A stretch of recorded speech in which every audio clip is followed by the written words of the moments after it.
राम राम हरियाणा में सौरभ भारद्वाज और एक बार फिर आप सभी के साथ लाइव हैं। फिलहाल हम लोग पहुंचे हैं चौधरी ब्रजेंद्र सिंह के पास। हरियाणा में लगातार अपनी सद्भाव यात्रा लेकर निकले हैं। लगभग 100 दिन पूरे होने वाले हैं। उनके साथ बातचीत करेंगे और समझने की कोशिश करेंगे कि लगभग ये जो यात्रा रही है, आप समझ लें 38-40 के करीब हल्के पूरे कर लिए हैं उन्होंने। इस यात्रा में कैसे अनुभव रहे हैं, सबसे पहले तो उस पर बात करेंगे। नहीं नहीं, अनुभव तो हर तरह के रहे हैं। लेकिन लेकिन सबसे बड़ा संतोष इस चीज़ का है कि जिस ध्येय के साथ हम इस यात्रा को लेकर निकले थे, उसकी उसकी पूर्ति होती हमें नज़र आ रही है। पूर्ति से मेरा मतलब ये नहीं है कि कोई यात्रा के कामयाब होने का कोई पैमाना हो, उस तरह से नहीं। लेकिन शुरुआती तौर में जब हम निकले थे तो एक बड़ा संशय था लोगों के मन में।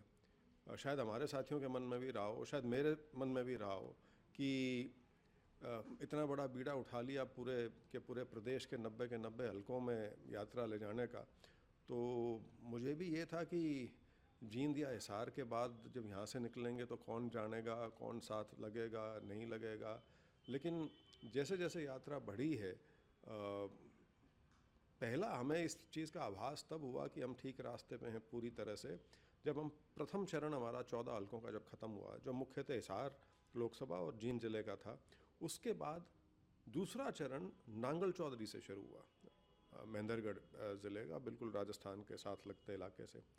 और वहाँ जिस प्रकार की, जिस गर्मजोशी के साथ हमारी यात्रा का स्वागत हुआ और यात्रा वहाँ चली, मुझे वहीं पे ये विश्वास हो गया था कि सब कुछ ठीक है और लोग जुड़ना चाहते हैं यात्रा से। और कांग्रेस का कार्यकर्ता जो है वो बहुत उत्सुक है यात्रा के बारे में।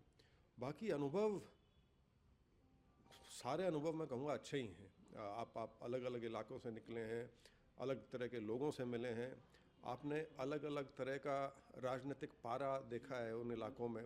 पारे से मेरा मतलब ये है कि कई इलाके राजनीतिक तौर पे शिथिल हैं, ठंडे हैं, कई हैं जहाँ पे हमेशा थोड़ा एग्रेशन रहता है उनके अंदर। विशेष तौर पर मैं जिक्र भिवानी ज़िले का करना चाहूँगा। भिवानी और चरखी दादरी, वहाँ है एक राजनीतिक चेतना आपको दिखती है, और चेतना के साथ साथ एक्टिविज़म दिखता है वहाँ पे। लोग धरना प्रदर्शन आंदोलन अनेकों हुए हैं वहाँ पे, और उसकी ध्वनि आपको आज भी वहाँ सुनेगी जब आप जाएंगे तो और फरीदाबाद सबसे ठंडा दिखता है आपको? नहीं, फरीदाबाद तो अभी शुरू हुआ है शहर से।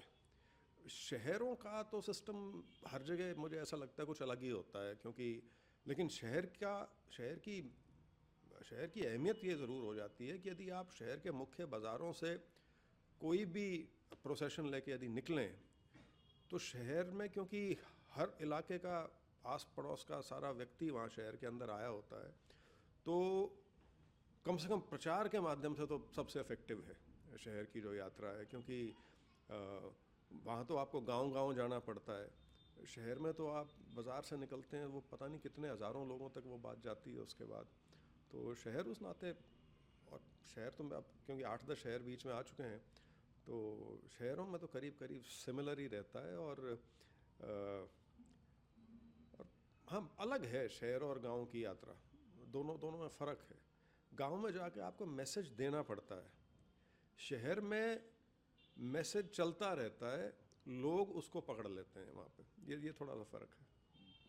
ब्रजेंद्र जी, परिवार राजनीतिक रूप से सक्रिय रहा, पीढ़ियों से सक्रिय रहा। उसके बाद आप खुद ब्यूरोक्रेसी में गए, आईएएस रहे। फरीदाबाद ज़िले में भी आप ज़िला उपायुक्त के रूप में आपने काम किया।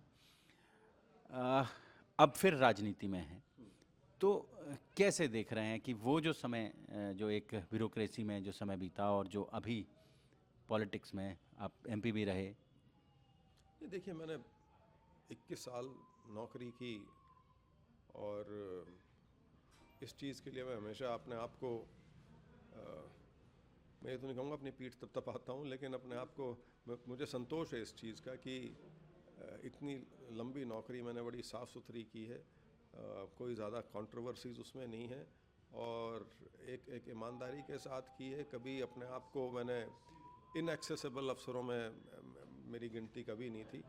और दूसरा ये कि मैंने अपनी नौकरी का कभी राजनीतिक इस्तेमाल नहीं किया या होने दिया। मैंने कभी अपने दफ्तर को किसी प्रकार का राजनीतिक रंग नहीं दिया। तो उस चीज़ की मुझे खुशी, और उसका सबसे बड़ा प्रमाण भी फरीदाबाद में ही था। मैं डीसी था यहाँ पे, और 2009 का लोकसभा चुनाव आया और मैं रिटर्निंग ऑफिसर हो गया डीसी होने के नाते। तब ये एक ही ज़िला था, पलवल और ये फरीदाबाद। तो पूरी लोकसभा जो थी वो फरीदाबाद की थी। तो उस समय मैं रिटर्निंग ऑफिसर था। आम तौर पे जो मेरी पृष्ठभूमि है, ख़ास तौर पर उस समय मेरे पिताजी वित्त मंत्री थे हरियाणा सरकार में, और हुड्डा जी जो मेरे चाचा लगते हैं वो मुख्यमंत्री थे। तो मुझे तो ये था कि जिस दिन इलेक्शन अनाउंस होगा उससे अगले दिन मेरा तबादले का आदेश आ जाएगा। लेकिन ना मेरा तबादला हुआ, पूरे निष्पक्षता से पूरा चुनाव वो हुआ, और उस पूरे प्रक्रिया के दौरान ना कोई आरोप लगा कि किसी प्रकार का भेदभाव डीसी ने या रिटर्निंग ऑफिसर ने किसी भी पक्ष के लिए, सत्ता पक्ष के लिए किया हो। तो मेरे को उस चीज़ की बड़ी सेटिस्फैक्शन है उससे, क्योंकि आपको यह पता लगता है कि आपने जो उससे पहले 10 एक साल की नौकरी की है और जो एक पारिवारिक पृष्ठभूमि है, उस पर लोग कम से कम इतना भरोसा रखते हैं कि ये जो भी करेंगे निष्पक्ष होकर और एक फेयर तरीके से करेंगे। 15 साल पहले यहीं फरीदाबाद में आप ज़िला उपायुक्त रहे, जी। और 15 साल के बाद, मतलब अब इस यात्रा के दौरान आपका फरीदाबाद में आना हुआ है आम पब्लिक के बीच। वैसे तो बीच में आते ही रहे होंगे निश्चित रूप से। अभी वो जो कल आपने बोला कि फरीदाबाद अच्छा हो गया है, और उसके बाद तो बीजेपी वाले एकदम बल्लियां उछल रहे हैं, लगातार पोस्ट आ रहे हैं कि अब सर्टिफिकेट मिल गया है, ब्रजेंद्र सिंह जी से भी सर्टिफिकेट मिल गया है कि हम लोग बहुत अच्छा कर रहे हैं। हाँ, देखिए, 15 भी नहीं बल्कि 17 साल, मैं 2009 में चला गया था यहाँ से। लोकसभा चुनाव के महीने 2 महीने बाद मेरी बदली हो गई थी और मैं चंडीगढ़ चला गया था उसके बाद। तो यदि कोई व्यक्ति 16 साल के बाद या 17 साल के बाद ये पूछे कि जी यहाँ आप पहले रहे थे, उसमें और अब में कोई बदलाव आया या नहीं आया, तो बदलाव किस चीज़ में नहीं आया? मेरी आपकी शक्ल में आ गया, मेरी दाढ़ी बढ़ गई, आपके बाल झड़ गए।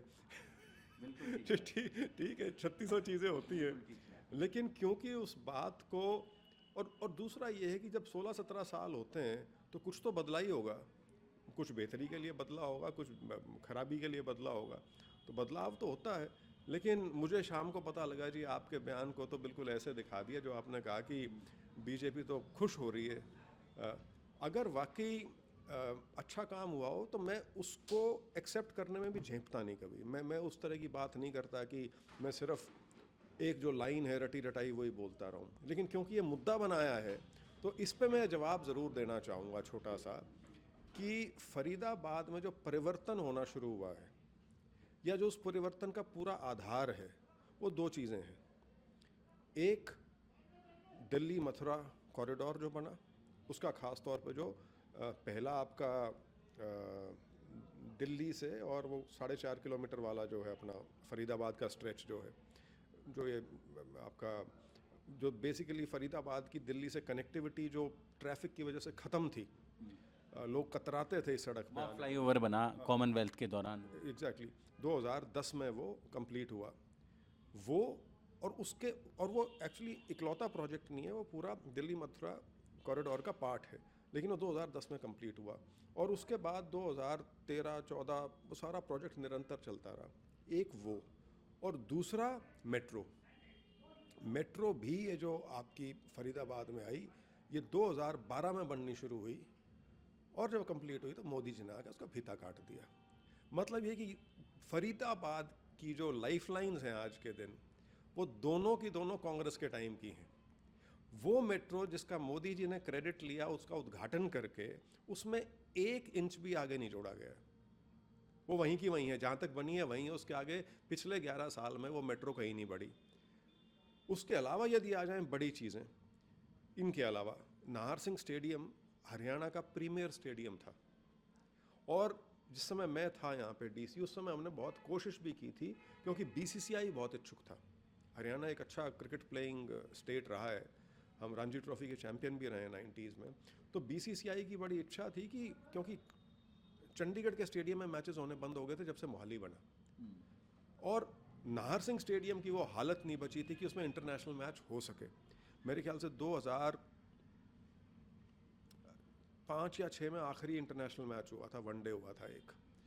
क्योंकि वो मेरे यहाँ डीसी लगने से शायद 6 महीने साल पहले की बात है, इसलिए मुझे ध्यान है। उसके बाद से कोई इंटरनेशनल मैच नहीं हुआ, क्योंकि स्टेडियम्स की क्वालिटी अब बहुत सुपीरियर होगी। हरियाणा में सिर्फ ये नाहर सिंह स्टेडियम था।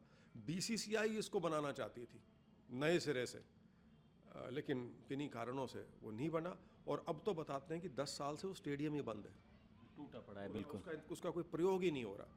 तो ये स्थिति है। दूसरा, एक यहाँ बड़ी दिलचस्प कहानी है मंझावली के फ्लाईओवर की, जिसमें एक यहाँ के सीनियर बीजेपी नेता ने तो ये भी कहा हुआ था कि अगर नहीं बना तो मैं राजनीति छोड़ दूंगा। इस तरह की बातें जो नहीं लड़ूंगा राजनीति, चीज़ें जो करते हैं। तो 2014 अगली बार वोट मांगने तब आऊंगा जब ये पुल बन जाएगा। 2014 की घोषणा है जी। तो मंझावली का पुल शायद हवा में ही कहीं है कहीं है। देखिए, मैं इन चीज़ों में जाना नहीं चाहता था, लेकिन मेरी एक सादी सी टिप्पणी को जब राजनीतिक रंग दे दिया तो फिर ये चीज़ें गिनानी पड़ रही हैं। अदरवाइज़ मेरा इस यात्रा के माध्यम से ये उद्देश्य नहीं था कि मैं लोकल इश्यूज़ को उस बारीकी में जाके उनके ऊपर टिप्पणी करूं। स्मार्ट सिटी एक ये भी थी, वो तो खैर फरीदाबाद क्या देश में कौन सी स्मार्ट सिटी बन गई मुझे नहीं पता। और एक सिटी जो वाकई बड़ी साफ़ सुथरी सिटी हो गई थी, इंदौर, उसके अंदर जो अब दुर्घटना हुई है, और वो भी गंदे पानी की वजह से, जहरीले पानी की वजह से। आप यमुना की सफाई तो छोड़िए, वो इंदौर जैसे शहर में आप साफ़ पानी नहीं दे सकते। तो ये चीज़ें हमारे सामने हैं, लेकिन ठीक है, राजनीति है, लोग उसका इस्तेमाल करते हैं। लेकिन कुछ तथ्य हैं ये हमारे सामने। अभी इस यात्रा के माध्यम से लगातार लोगों में सद्भाव पैदा करने की कोशिश कर रहे हैं। क्या लगता है हरियाणा में कैसे बांटे जाने की कोशिश हो रही है? देखिए, मुझे पहली बार जब हमने इस विषय के बारे में चर्चा करना शुरू किया यात्रा का, और जब यात्रा के बारे में सोचा कि इसमें मेन मुद्दा क्या लेके चलेंगे, और जब ये चीज़ थोड़ा थोड़ा सोशल मीडिया में आना शुरू हुई, तब तक हमने इसकी औपचारिक रूप से घोषणा नहीं की थी। औपचारिक घोषणा 20 अगस्त को की थी, क्योंकि तब तक मैंने राहुल जी या खड़गे जी से मुलाकात नहीं की थी। तो जब मेरी उनसे बात हो गई 12-13 अगस्त के आसपास, उसके बाद फिर 20 अगस्त को इसकी हमने औपचारिक घोषणा की थी। तो उस नाते उस समय यात्रा की घोषणा से पहले जब ये चीज़ हवा में थी, बुद्धिजीवी वर्ग जो है वो हमारे संपर्क में बहुत आया, और जिनको हम जानते नहीं थे, ना वो हमें जानते उस नाते, निजी तौर पे यदि मैं कहूँ तो। और उन्होंने इस चीज़ को बहुत सराहा कि वाकई आज के दिन हरियाणा में यदि किसी चीज़ की ज़रूरत है, विकास तो है अपनी जगह, रोज़गार तो है अपनी जगह, होना चाहिए, और अनेकों मुद्दे हैं, किसानों के हैं, कर्मचारियों के, सारे हैं। लेकिन सबसे खतरनाक चीज़ जो है, जिसका सबसे ज़्यादा दूरगामी असर हो सकता है, वो ये है कि जो हमारा आपसी, ख़ासतौर पे ग्रामीण इलाकों में जो सौहार्द बिगाड़ा जा रहा है, उसके लिए लड़ाई लड़नी चाहिए, क्योंकि बीजेपी राजनीति सारी उसके ऊपर करती है। और वो सिर्फ हरियाणा में नहीं, पूरे देश की राजनीति उनकी विभाजन के ऊपर है। तो तब हमें इस चीज़ की थोड़ी सी संतुष्टि भी होना शुरू हुई, और जो सोच रहे थे उसकी पुष्टि भी हुई कि ये मुद्दा भी ठीक है। और फिर कई लोग समय पे भी सवाल करते हैं कि अब क्यों, अभी तो कोई चुनाव नहीं, चुनाव 4 साल बाद है, ये अभी करके क्या करोगे। वो खास तौर पे यात्रा जैसे जैसे चली है, तो समय उपयुक्त था, वो यात्रा से ही हमें पता चलना शुरू हुआ। क्योंकि हमें भी एहसास हुआ कि यदि चुनावी साल में जाके आप सद्भाव की बात करेंगे तो लोग कहेंगे वोट के लिए आए हुए हैं, बातें बड़ी बड़ी कर रहे हैं। अब हम कोई वोट मांगने नहीं जा रहे फिलहाल किसी के पास, तो एक संदेश लेके जा रहे हैं, तो उस संदेश को लोग पकड़ रहे हैं। और ख़ास तौर पे इसका सीधा सीधा संबंध जो है वो कांग्रेस से भी है, क्योंकि मुकाबला तो कांग्रेस को करना है बीजेपी का। तो उस नाते हमारा पार्टी की मजबूती में, लोगों के साथ जो एक गठ है पार्टी का, उसकी मजबूती में यदि इस यात्रा के माध्यम से हमारा योगदान हो सके इस चीज़ की ओर, बहुत बढ़िया होगा। ब्रजेंद्र जी, 36 बिरादरी की बात होती है, लेकिन भाजपा ने 35 बिरादरी को एक तरफ कर दिया और एक बिरादरी को एक तरफ कर दिया, और लगातार आप ये कह लें कि एक तरह से राजनीतिक रूप से अछूत बनाने की कोशिश हुई है जाट समाज को। खास तौर से अगर बात करें, वो जो पूरा आंदोलन हुआ और उस आंदोलन के बाद वो पूरा हरियाणा, तो पूरे हरियाणा को जाट नॉन जाट में बांटने की कोशिश हुई है। आपको नहीं लगता कि इस सद्भाव यात्रा से कोई विशेष फर्क पड़ेगा? नहीं, फ़र्क देखिए, मैं तो कभी इस तरह की राजनीति ना राजनीति करता, ना मैं इस तरह निजी जीवन में इस तरह का हूँ। लेकिन मैं ये चीज़ लोगों को बार बार इस यात्रा के माध्यम से यही संदेश लेके जा रहा हूँ कि बीजेपी कहने को राष्ट्रवादी पार्टी है, देश प्रेम की बात करते हैं, लेकिन वो कैसा देश प्रेम हुआ जिसमें आप समाज के एक बहुत बड़े वर्ग को चिन्हित करके और बाकियों को उसके खिलाफ जोड़ के आप राजनीति करें? ये देश प्रेम नहीं, ये फासिज्म है। हिटलर भी चुनाव जीत के आया था। हिटलर ऐसा नहीं था कि फौज के दम पे आया और उसने सत्ता पे काबिज हो गया। हिटलर भी चुनाव जीत के आया था और तब वो जर्मनी उसने काबू की, लेकिन वहाँ आने के बाद उसने वही विभाजन का खेल शुरू किया, जूस को चिन्हित किया और बाकी जर्मन्स को जूस के खिलाफ जोड़ने का काम किया। यही चीज़ बीजेपी ने हिंदुस्तान में की, मुसलमानों को पॉइंट आउट किया और बाकियों को उसके इर्द गिर्द जोड़ने की कोशिश की। उसमें उनको कामयाबी मिल गई सत्ता में आने के लिए। सत्ता में आने के बाद प्रदेशों में भी चीज़ यही है। वहाँ भी वो जो 20 है ना, 80-20, वो कभी सबको साथ लेने की बात नहीं करते। साथ लेने वाली बात तो जुमला है, वो नारा है। जो अपनी मंच से बोलते हैं वो 80-20 बोलते हैं। वो 20 जो हैं वो जगह, परिस्थिति और समय के अनुसार बदलते रहते हैं। राष्ट्रीय स्तर पे वो 20 मुसलमान है, राज्य के स्तर पे आप जाएंगे, यूपी में वो 20 कुछ और हैं, बिहार में कुछ और हैं, हरियाणा में कुछ और हैं, लेकिन 20 ढूंढ रहे हैं उन्होंने। तो इस तरह की उनकी पूरी सोच ही इस चीज़ की है और इसी पे सारी राजनीति वो बुनते हैं अपनी। और समाज में भी ना वो ईर्ष्या ढूंढते हैं कि किन बिंदुओं पे किन वर्गों को दूसरे से ईर्ष्या है और उसको फिर कुरेदते हैं। हरियाणा में एससी वर्ग में उन्होंने विभाजन करने का पूरा प्रयास किया, सिर्फ इसीलिए कि ये एससी वर्ग जो है राजनीतिक तौर पे इकट्ठा ना रहे, तो उनके अंदर डाल दी वो चीज़। चुनाव से पहले जो विधानसभा चुनाव हुआ, इस चुनाव से पहले लगातार ये चल रहा था कि जाट, दलित और मुस्लिम कांग्रेस की तरफ जाएंगे और कांग्रेस एक बड़ी ताकत के रूप में हरियाणा में स्थापित होगी। तो कहीं लगता है कि आपको इस पे नहीं, ऐसी अगर कोई बात है मैं तो इसको ठीक भी नहीं मानता।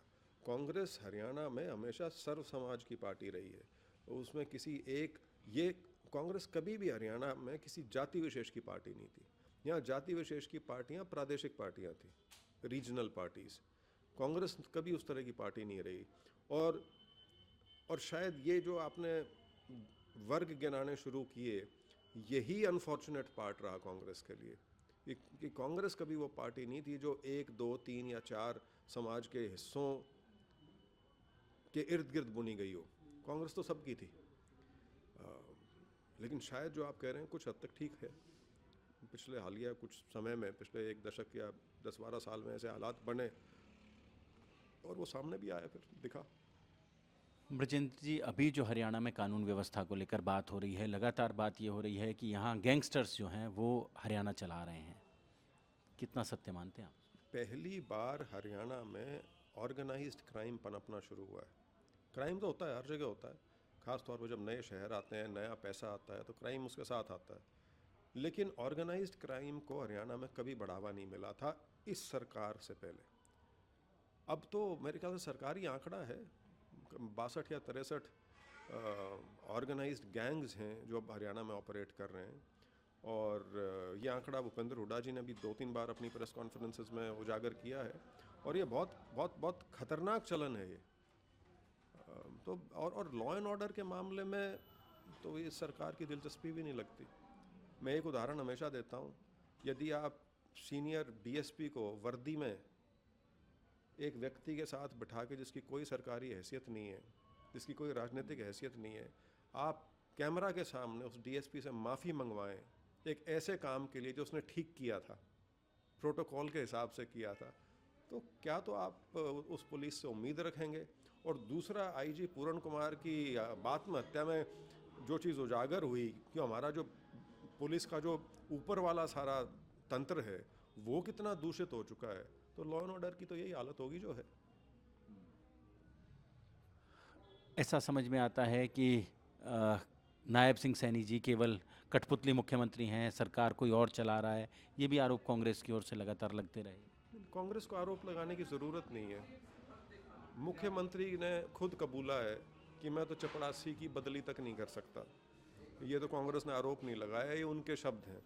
और ये शब्द उनके तब कहे थे मेरे ख्याल से जब आईजी पूरण कुमार का जब सुसाइड हुआ उसके बारे में जब कुछ कहा गया था कि सरकार क्या करेगी इस पे, कुछ इस तरह की बात थी, तब उन्होंने कहा था मैं तो चपरासी की बदली भी नहीं कर सकता।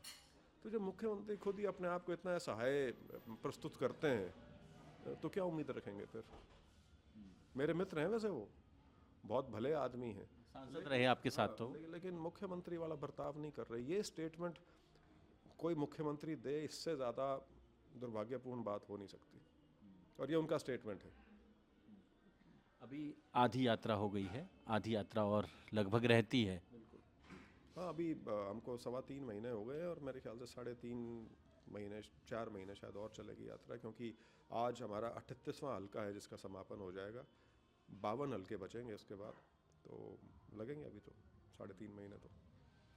ब्रजेंद्र जी, हमें हमारी ओर से इस यात्रा के लिए मंगल कामनाएं, और जिस उद्देश्य से आप इस यात्रा में उतरे हैं वो उद्देश्य पूर्ण हो, ऐसी वीएफ मीडिया परिवार की ओर से हमारी इच्छा है।